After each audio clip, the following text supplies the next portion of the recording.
Robert Smalls was born in Beaufort, South Carolina on April 5, 1819. He was a house slave and his owner was John K. McKee. He was McKee's favorite slave. He carried his bow during archery, cared for his horses, and rowed his boat. When Smalls was 12, McKee sent him to Charleston to work. The money he earned was sent back to McKee. He married 30-year-old Hannah Jones, a hotel maid, at age 17.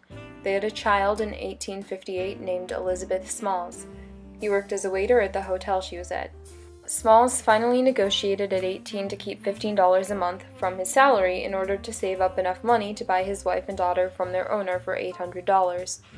During his time in Charleston, Smalls also started working on the docks as a shipwrigger for John Simmons, where he learned about boating. In 1861, the skills he developed with boats earned him a job on a Confederate steamer ship called the CSS Planter.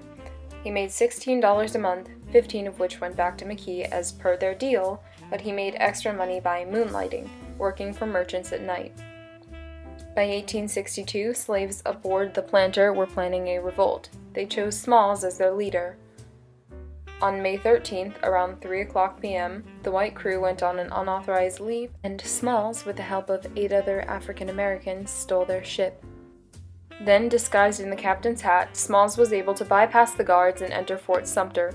Smalls excitedly sailed out of range of the cannons and raised a white flag of surrender created from a bedsheet. He joyously offered the once Confederate Planter to the first Union ship he ran into, the USS Onward, famously saying, "Good morning, sir. I have brought you some of the old United States' guns, sir." Smalls spoke with Union Admiral DuPont and retold his story. Robert Smalls and his crew's story reached the press, and they were hailed in the North as a hero. The group was later recognized by Abraham Lincoln.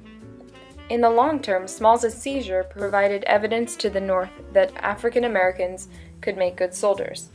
Smalls ultimately helped recruit over 5,000 black people into the Union Army.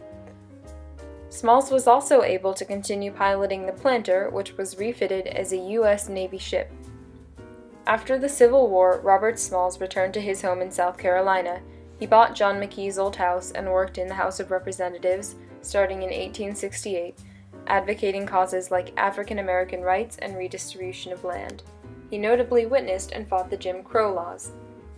In 1883, Hannah Smalls died. He was then married again to 34-year-old Annie Elizabeth Wagging in 1890. The couple had a son and she died 5 years later. Margaret Garner, born to a Maplewood plantation in Boone Country, Kentucky, was the daughter of the plantation owner John Pollard Gaines. She is described as a mulatto. A mulatto is a term originally used to refer to a person who was born from one white parent and one black parent, or to persons of 2 mulatto parents. She later married fellow slave Robert Garner.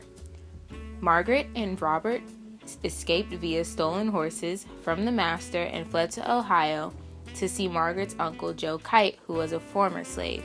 17 other slaves tagged along.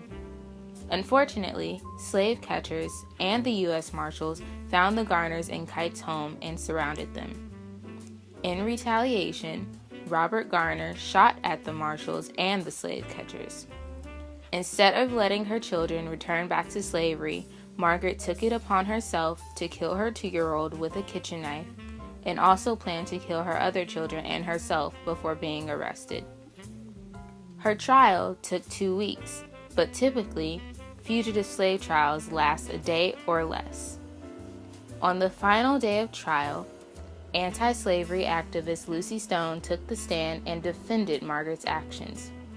She states, recalling to everyone's memory the faces of Margaret's children and the A.K. Gaines, Stone told the packed courtroom, the faded faces of the Negro children tell too plainly to what degradation the female slaves submit. Rather than give her daughter to that life, she killed it. If in her deep maternal love she felt the impulse to send her child back to God, to save it from coming woe, who shall say she had no right not to do so? End quote. As if slavery was not bad enough, Margaret and her children were abused more because they were mulattoes. Mulattoes were proof of infidelity in the slave-owning family and often beaten and sold numerous times.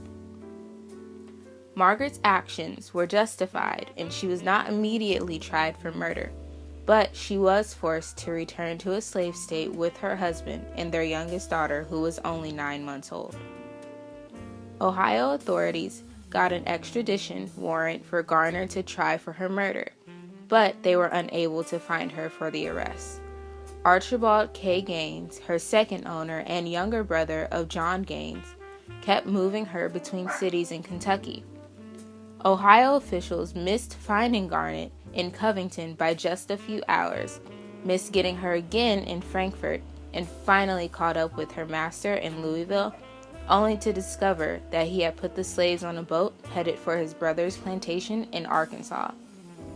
March 11, 1856, the steamboat Henry Lewis, on which the Garners were being transported, began to sink after colliding with another boat. Margaret Garner and her baby daughter were thrown overboard during the collision. The baby drowned. It was reported that Margaret was happy that her baby had died and that she had tried to drown herself. She and Robert were kept in Arkansas only a short time before being sent to the Gaines family friends in New Orleans as a household servant. They then disappeared. In 1870, a reporter found Robert and talked to him about his life for more. Robert and Margaret worked in New Orleans until they were sold again in 1857 to Judge DeWitt Clinton in Tennessee Landing, Mississippi. Margaret then died of typhoid fever in 1858. Robert said that Margaret told him to never marry again in slavery, but to live in hope of freedom. Major General Abram Petrovic Hannibal was born on an unknown date in 1696 in the Principality of Logan in present-day Cameroon. After being abducted by a rival ethnic group, Hannibal was sold to Turkish slave traders who brought him to Constantinople in 1703. He was then brought to the court of Peter the Great as an 8-year-old boy, and upon seeing him, Peter the Great adopted him immediately. Hannibal was given the Tsar's name Petrovic and became his valet on the Tsar's various military campaigns and journeys. When the Tsar visited France in 1716, Hannibal was left behind in Paris to study engineering and mathematics at a military school. 2 years later, he joined the French army and fought in the war against Spain. In January 1723, Hannibal finally returned to Russia. To Hannibal's misery, his protector, Peter the Great, died in 1725, leaving the young black artillery lieutenant dependent upon the royal advisor, Prince Menshikov, who, due to his dislike of Hannibal, assigned him first to Siberia and later to the Chinese border, where his task was to measure the Great Wall. In 1741, Empress Elizabeth took the throne and Hannibal was allowed to officially return from his exile, although he had done so in secrecy in 1731. 5 years after his return, Hannibal married the daughter of a Swedish army captain who bore his 11 children. Instead of retiring, Hannibal decided to put his engineering skills to work and was later promoted to military commander. By 1760, he had been promoted to full general. On April 20th, 1781, Hannibal died as the first notable engineer in Russian history.